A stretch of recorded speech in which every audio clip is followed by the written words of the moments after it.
پچھلے حصے میں ایدن اور لیویا نے ایک جادوئی کتاب دریافت کی جو انہیں وقت کے ناقابل یقین سفر پر لے گئی۔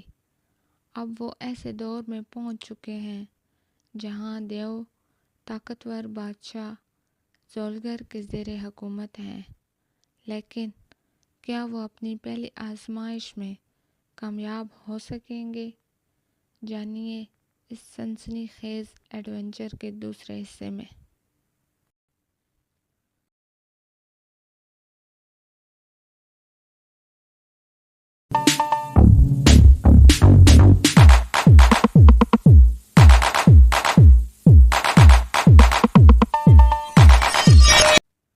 دوسرا حصہ، دیووں کا دور۔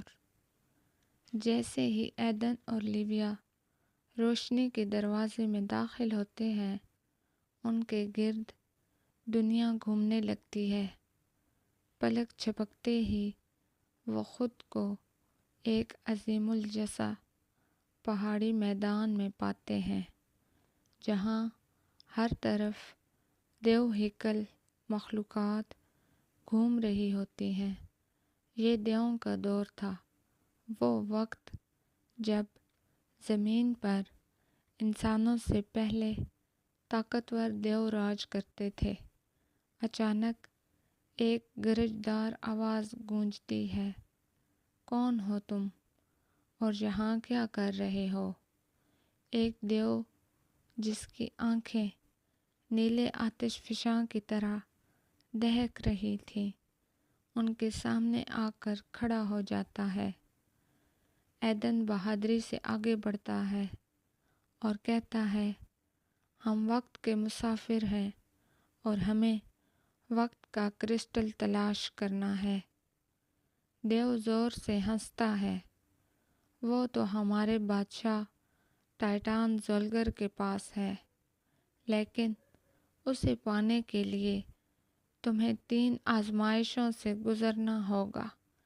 لیویا فکر مند ہو جاتی ہے، کیسی آزمائشیں؟ دیو مسکرا کر کہتا ہے، پہلی آزمائش طاقت کی ہے۔ تمہیں دیو کے قدیم پتھر کو اٹھا کر ثابت کرنا ہوگا کہ تم اس سفر کے لائق ہو۔ ایدن اور لیویا ایک دوسرے کی طرف دیکھتے ہیں، کیا وہ اس آزمائش میں کامیاب ہو پائیں گے؟